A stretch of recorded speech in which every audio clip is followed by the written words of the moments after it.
네, 이제는 뉴스 정면 승부 일부 오늘의 주요 뉴스 정리하는 뉴스 인앤아웃으로 시작합니다. 오늘의 주요 뉴스 깔끔하게 정리해 드립니다. 김영민 아나운서 나오셨습니다. 안녕하세요. 안녕하세요. 네, 오늘의 주요 뉴스의 의미 또 그리고 배경 함께 해설해 드립니다. 이동호 기자 함께합니다. 안녕하세요. 네, 안녕하십니까? 네.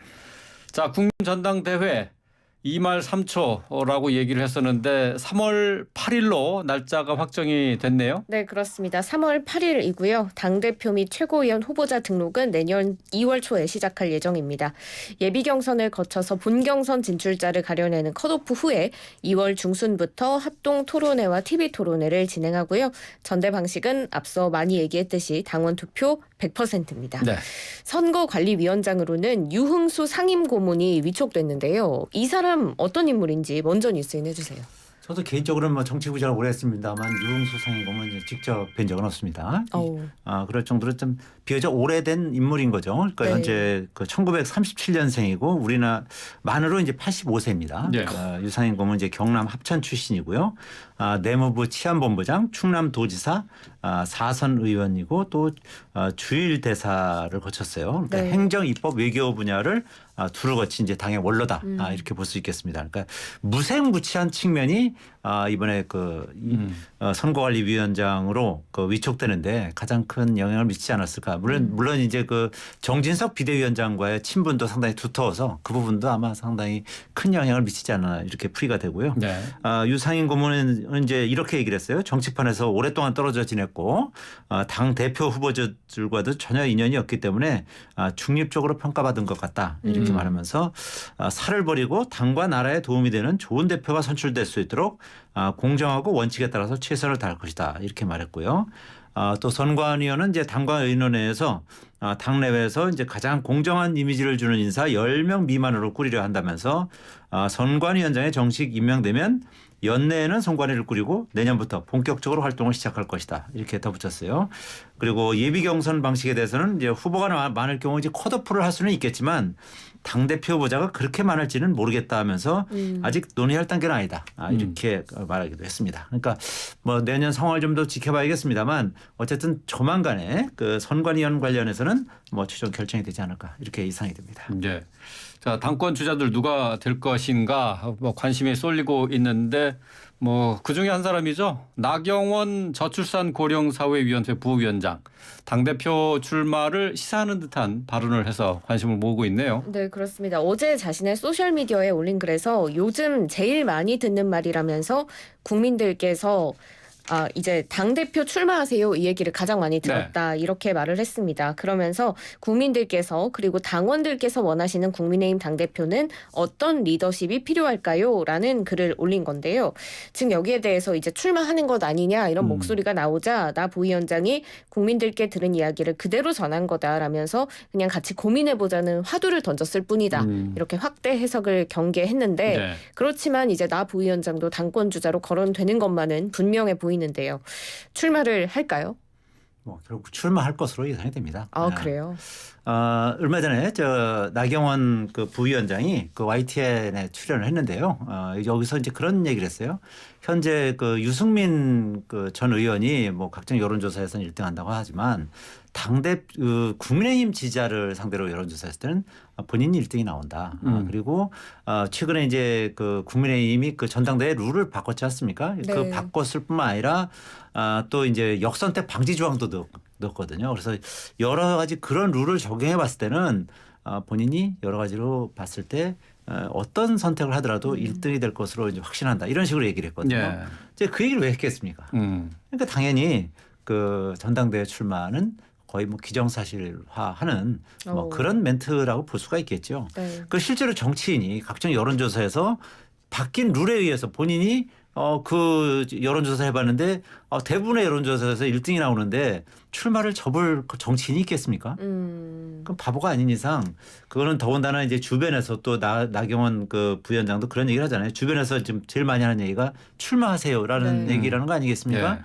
그런 주변의 권유 이런 것을 어떤 정치인이 그거를 거부하거나 그런 유혹 내지는 그런 권유를 거절하는 것은 뭐 사실상 거의 불가능한 일에 가깝다. 근데 사실상 뭐 봅니다. 저출산 고령화위원회 부위원장을 맡긴 것이 윤석열 대통령이 나경원 전 의원에 대해서 당대표 출마를 만류하는 그런 사인이 아니냐 이렇게 해석하지도 않았습니까? 그렇죠. 뭐 그런 측면도 분명히 있죠. 그렇지만 뭐 솔직히 얘기해서 저출산 고령화위 부위원장이라는 자리가 뭐 나경원 전 의원 입장에서 봤을 때는 본인의 어떤 능력이나 뭐 지명도나 이런 걸 봤을 때는 좀 부족한 자리다 이렇게 생각할 가능성이 대단히 높습니다. 그리고 또 아마 윤석열 대통령도 그 정도 그 당근을 제시하고 전당대회에 출마하지 마라라고 이것을 밀어붙이기에는 여러 가지 그 정치 상황이 여의치가 않습니다. 그리고 실제로 여러 가지 이제 당내 그 역학 구도라든지 그리고 최근에 그 여러 가지 이제 여론조사 결과라든지 이런 것을 봤을 때는 그 나경원 전 의원 같은 경우는 아마 출마를 결심할 가능성이 대단히 높고 그리고 이제 지난번 전당대회에서 아시다시피 당심에서는 나경원 당시 후보가 이겼는데 그렇죠. 여론조사에서 이제 크게 뒤지면서 이준석 당시 후보에게 당대표 자리를 이제 넘겨주는 그런 분루를 삼킨 적이 있지 않습니까? 네. 그리고 나서 이제 이준석 당대표가 이제 어떻게 해야 하는지 이제 당원들이 다 알지 않습니까? 이제 그때 어떻게 보면 그런 트라우마 내지는 어떤 그리고 나경원 전 의원에 대한 어떤 미안한 감정이 그 당원들 사이에 이제 폭넓게 지금 형성되어 있는 것도 사실이거든요. 그렇기 때문에 그런 동정표까지 의식한다고 했을 때 나경원 전 의원 입장에서는 현재 각종 여론조사에서도 대부분 1위를 달리고 있는 데다가 그런 동정 여론도 상당 부분 있다고 했을 때 그런 상황에서는 뭐 당연히 전당대회 이 출사표를 던지는 것은 거의 뭐 기정사실이다 이렇게 보면 될 것 같고요. 네. 근데 어쨌든 그 현재 그 국민의힘 당원이 80만 명을 넘어서 지금 거의 90만 명에 육박하는 그런 상황이라고 해요. 그러니까 전당대회 때까지는 아마 뭐 거의 한 100만 명 육박하거나 넘어가거나 할 상황 가능성이 높은데 이제 그럴 경우에 당대표가 이 수도권과 젊은 층에 얼마나 호소력이 있는 대표가 될 것인가 이 부분이 아마 가장 큰 경쟁력 포인트가 될 것입니다. 네. 그런 면을 아마 나경원 전 의원이 상당 부분 아마 집중적으로 공략하면서 본인이 또 수도권 출신이고 또 여성이고 그 젊은 층에 어느 정도 호소력이 있다. 이런 부분은 아마 상당히 이 집중적으로 공략을 하지 않을까 이렇게 예상이 됩니다. 네, 이렇게 나경원 부위원장이 지금 당권 주자로 떠오르면서 다른 주자들과 연대를 할 가능성이 있지 않느냐라는 이야기도 나오고 있는데 김기현 의원과 전략적 연대를 할 것이다. 혹은 안철수 의원과 손을 잡을 것이다. 뭐 이런 이야기들이 나오고 있는데 안철수 의원이 오늘 선을 그었습니다. 그런 문제에 대해서 아직 말씀을 나눠본 적 없고 나경원 의원도 이미 연대는 절대 없다라고 밝혔다면서 선을 그은 건데요. 안 의원이 또 김장연대에 대해서도 바람직하지 않다 이렇게 발언하기도 했어요. 안철수 의원은 혼자 독자 노선을 걷게 될까요? 저는 그럴 가능성이 대단히 높다. 그렇게 봅니다. 뭐 아시다시피 이제 안철수 의원 같은 경우는 국민의힘 내 그 당내 세력이 별로 없습니다. 거기다가 이제 솔직히 말씀드려서 안철수 의원의 어떤 개인 캐릭터도 친화력이 있는 스타일은 아니거든요. 그러다 보니까 당내 의원들 내지는 이제 당내 어떤 제 세력들과의 어떤 그럴까 친밀감이랄까 뭐 소위 요새 많이 하는 이제 케미라고 그러죠. 케미스트리. 네. 이런 케미가 많이 좀 부족한 그런 측면이 있습니다. 그렇기 때문에 어떤 당내 다른 세력과 연대를 한다든지 합종연행을 한다든지 그럴 가능성은 높지는 않다고 봅니다. 그러나 뭐 제가 말씀드린 늘 강조하듯이 정치는 생물이기 때문에 뭐 어떻게 뭐 또 안철수 의원이 어떻게 또 태도를 바꿔서 합종 연행을 이뤄낼지 이제 그 부분은 또 좀 더 지켜봐야 될 것 같습니다. 그런데 하여튼 오늘 이와 관련해서 이제 부산에서 좀 전에 말씀하신 이제 김장연대, 네. 김기현, 장제원 의원 간의 김장연대가 사실상 오늘 뭐 성사되는 그런 일이 있었습니다. 오늘 네. 부산 롯데호텔에서 이제 부산혁신 포럼 2기 출범식이 있었는데 네. 여기에 이제 김기현 의원이 이제 축사로 나섰어요. 그래서 장제원 의원이 주도하는 포럼에 수많은 사람이 와 계신 걸 보니까 장 의원을 사랑하는 부산 시민의 마음을 느낄 수 있다면서 장 의원이야말로 부산의 미래를 짊어질 능력과 책임을 지닌 분이다 이렇게 축켜 세웠고요. 또 장 의원이 부산 발전을 위해서 일을 잘할 수 있도록 돕겠다면서 혼자가 아니라 두 명이 같이 꿈을 꾸면 현실이 된다면서 장 의원과의 연대 의사를 다시 한번 강조를 했고요. 네. 그동안 이제 김기현 의원의 러브콜에도 분명한 메시지를 내지 않았던 이제 장제원 의원이 오늘은 확실한 그 메시지를 냈습니다. 네. 장제원 의원은 제가 요청해서 김기현 의원을 이 자리에 모셨다 하면서 부산 발전과 수도권 일극 체계를 극복하는데 누가 함께 해야 하는가? 바로 김 의원이 함께 해야 실현할 수 있다. 이렇게 말을 했고요. 이어서 김 의원은 덕장이자 용장의 자질을 갖춘 지도자라면서 내년 전당대회에서 선출할 당대표의 가장 대표적인 자질은 바로 연대해서 통합을 끌어낼 수 있는 리더십인데 누가 80만 당원을 연대와 통합으로 이끌어갈 것인가 라면서 김기현 의원을 사실상 그 본인이 밀겠다는 그런 점을 이제 시사한 것이죠. 예. 정가에서는 이제 김 의원의 잇따른 러브콜에도 지금까지는 이제 분명한 메시지를 보내지 않았던 장 의원이 사실상 김 의원과 함께 당대표 선거를 치르겠다. 이런 메시지를 오늘 발표한 것이다. 이렇게 해석을 하고 있습니다. 예. 나경원 전 의원에 이어서 김기현 의원도 또 장제원 의원의 이제 지원을 받아서 이제 김장연대 이제 구체적으로 실체를 드러냈다 이렇게 볼 수가 있겠네요. 자, 계속해서 다음 뉴스 이어가도록 하겠습니다. 이재명 대표 내일 모레 검찰 소환이 예정돼 있는데 이거 지금 아무런 얘기 안 하고 있다가 민주당에서 당 차원에서 지금 뭐 이재명 대표가 소환에 불응할 것이다 이렇게 얘기를 했다고요? 네, 그렇습니다. 지금 안호영 민주당 수석 대변인이 그 모레 예정된 당 최고위 일정이 광주에서 있기 때문에 출석할 수 없다 이렇게 밝히면서 사실상 이제 출석 요구에 응하지 않을 것처럼 보이고 있습니다. 지금 이 대표가 28일 소환에 불응하면 검찰은 추가로 소환일을 통보하거나 소환 일정을 조율할 것으로 보이고요. 네. 그럼에도 불구하고 이 대표가 출석하지 않으면 서면 조사를 진행을 하거나 그것도 아니라면 수사를 통해 확보한 증거 또 관련자들의 진술을 토대로 수사를 마무리할 가능성도 있긴 합니다. 이 대표는 떳떳하다는 입장을 계속해서 견지해 오고 있는데 왜 출석 요구에는 응하지 않는 걸까요? 이재명 대표 입장에서 이제 검찰 소환에 응해서 포토라인에 설 경우에는 이 피의자라는 그런 인식이 국민들 뇌리에 이제 박히는 부분을 상당히 이제 우려하는 것으로 보입니다. 네. 그뿐만 아니라 이제 지금 아시다시피 지금 성남 FC 의혹과 관련해서 지금 이제 소환 통보를 받은 것인데 이외에도 뭐 대장동 비리라든지 백현동 비리라든지 그다음에 또 변호사비 대남 의혹도 있어요. 여러 가지 다른 수사도 지금 받고 있는 상황에서 이번에 이제 소환 통보에 응할 경우에는 나머지 수사에서도 결국 소환 통보에 응할 수밖에 없는 그런 상황으로 몰릴 수가 있거든요. 그래서 그런 저런 어떤 저간의 사정을 봤을 때 이재명 대표 입장에서는 지금 본인에 대한 수사가 이게 보복 수사다 이런 점을 강조하면서 검찰 수사에 이제 불응하는 그런 자세를 이제 취하는 것으로 보이고요. 또 설사 본인이 그 검찰 소환에 불응한다 하더라도 검찰은 어차피 뭐 관련자 진술이라든지 여러 정황 증거를 가지고 아마 그 기소할 가능성이 높거든요. 그래서 네. 이제 그런 부분까지 이제 염두에 둔 것으로 보이는데요.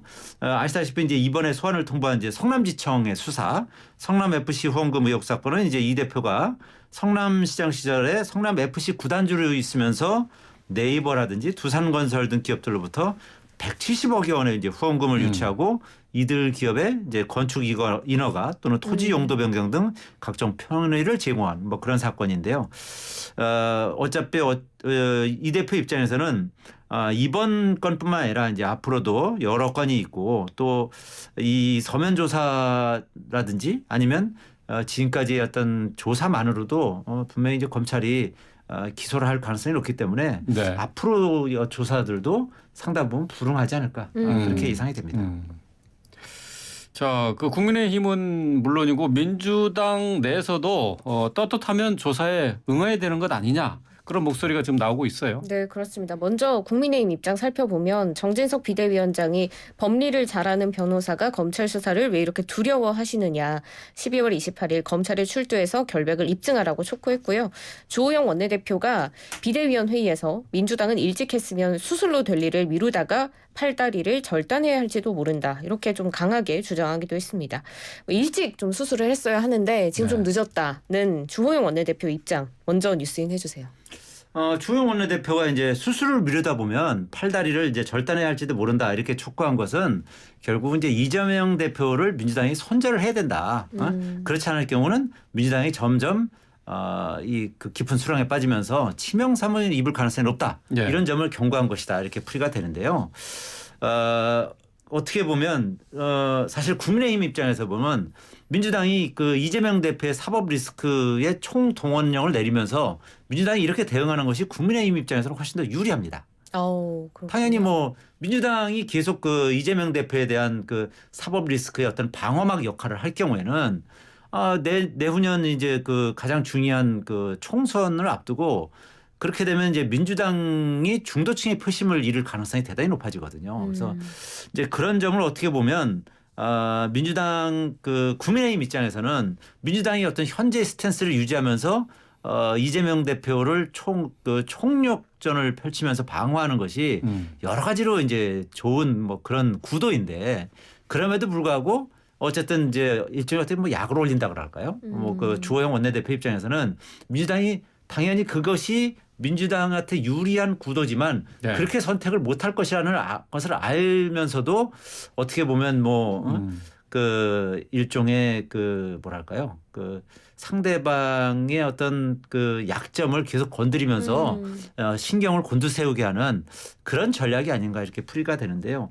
또 실제로 아까 성남지청 관련 얘기도 했습니다만 성남지청에서 아마 그 체포 동의안 이 영장을 청구해서 네. 체포 동의안을 아마 국회에 상정시키는 아마 그런 방안도 이제 강구할 수 있거든요. 네. 그렇게 되면 아마 28일 날 노웅래 의원에 대해서 이제 체포 동의안도 부결될 가능성이 높은데 아마 이재명 대표에 대한 체포 동의안도 부결될 가능성이 대단히 높다고 보여집니다.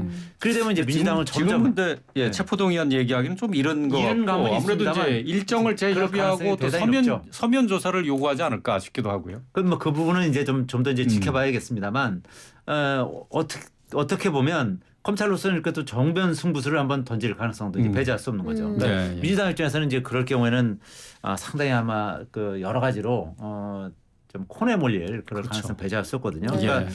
지금 당장은 민주당이 이제 단일 대우를 유지할 수밖에 없는 그런 상황이지만 당내 피로도가 이제 점점 누적이 되면서 이제 균열이 커질 수 있는 그런 상황을 이제 배제할 수 없는 그런 상황으로 좀 점점 가고 있는 것이 아닌가 이렇게 네. 보여집니다. 근데 균열이 벌써 이제 조금씩 드러나는 게 그렇죠. 아닌가 뭐 예. 이런 생각이 드는데 단일 대우를 유지하고 있지만 그래도 약간 비명계로 꼽히는 뭐 박용진 의원 같은 경우에는 본인이 무죄를 주장하고 검찰의 정치 공작을 비판하는 만큼 뒷걸음질 치지 말고 생즉사 사즉생 각오로 당당하게 대응하는 게 맞다. 이렇게 검찰 소환 요구에 응하라고 촉구를 했는데 지금 민주당 내에서 친명이냐 비명이냐에 따라서 의견이 다른데 이렇게 당내에서 다른 목소리가 나오는 거는 어떻게 생각하세요? 당내에서 다른 목소리 나오는 건 뭐 당연한 것이겠죠. 네. 그리고 어떻게 보면 이제 친명계 입장에서는 이것이 검찰 수사가 너무 이제 편파적이다. 그리고 보복 수사다 이렇게 주장하면서 검찰 소환에 응할 필요가 없다. 뭐 이런 그 입장을 아주 강하게 지금 피력하고 있는 것이고요. 반면에 이제 비명계들 입장에서는 아니 검찰 수사에 그 본인이 떳떳하다면 당당하게 임해서 그 혐의를 확실하게 클리어하는 것이 예. 오히려 더 맞는 것이 아니겠느냐 뭐 그런 입장인 것이죠.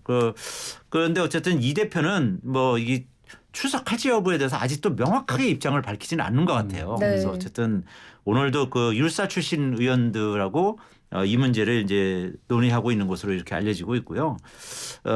어쨌든 이제 이 대표 측은 검찰이 제시한 28일에는 출석이 불가능하다 이렇게 주장하고 있어요. 예. 28일에는 뭐 국회 본회의도 있고 광주 방문도 이 정도 있어서 검찰 출석이 불가능하다 뭐 이런 입장이고 반면 비명계는 아까 말씀드렸듯이 이제 박용진 의원 등이 생즉사 사즉생 각오로 당당하게 대응하는 게 맞다 이렇게 밝히고 있고요. 조홍천 의원도 이제 비슷한 입장을 밝히고 있습니다. 근데 어쨌든 민주당 내에서 아까 말씀드렸듯이 이 사법 리스크가 장기화되면 자연스럽게 2024년 총선을 앞두고 이 민심이 상당히 그 부분에 있어서 취약할 수밖에 없기 때문에 네. 아마 그 비명계를 중심으로 해서 이재명 대표에 대한 아마 반발의 목소리 또는 반대의 목소리도 상당히 앞으로 이제 높아질 가능성 뭐 배제할 수 없고요. 또 그와 관련해서 이제 이낙연 전 의원 같은 경우도 좀 물밑에서 좀 움직이고 있다는 그런 얘기도 일부에서 들리고 있습니다. 네. 어쨌든 이재명 대표의 사법 리스크가 민주당 전체의 리스크로 옮겨가는 것 아니냐 하는 우려의 목소리들이 계속 나오고 있는데 당 차원에서 이재명 대표의 소환 조사와 관련해서 직접적인 대응을 하고 있는 게 지금 문제다라는 지적이에요. 이제 이런 상황에서 민주당이 이재명 대표 관련 사건을 수사하고 있는 검찰 고위 간부들의 이름 또 사진이 담긴 명단을 공개해서 파장이 일고 있는데 이 소식도 좀 살펴보죠. 네, 민주당 박찬대 최고위원이 지난 23일에 강원 현장 최고위 회의에서 서울중앙지검, 수원지검, 성남지청 소속 검사 명단을 토대로 이제 웹 자보를 만들어서 배포했는데요. 네. 여기에 총 16명의 이름 등이 이제 나열이 됐습니다.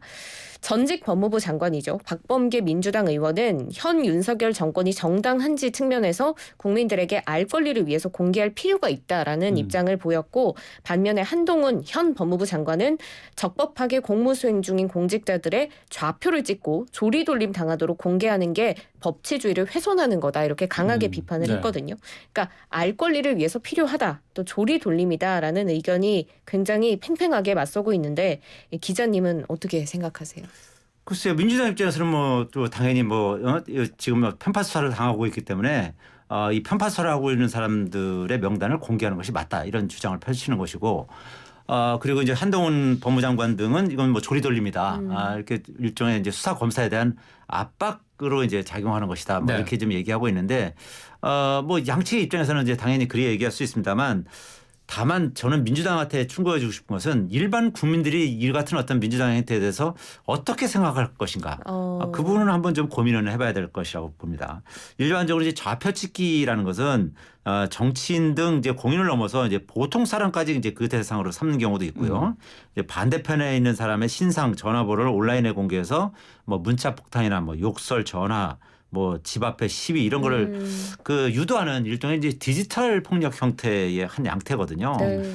이제 이 극성 지지자들의 표적이 된 사람 물론이고 그 가족들에게도 2차 피해를 준다는 점에서 이제 폐해가 큰데 민주당과 이제 검찰 간의 갈등이 이제 어제 오늘의 일은 아니지만 이러한 야당의 행태가 이런 여론전을 펼치는 것에 대해서 검찰에 이제 심리적 압박을 줘서 수사에 영향을 미치는 의도라는 뭐 그런 비판을 피하기는 쉽지 않을 것으로 보이고요.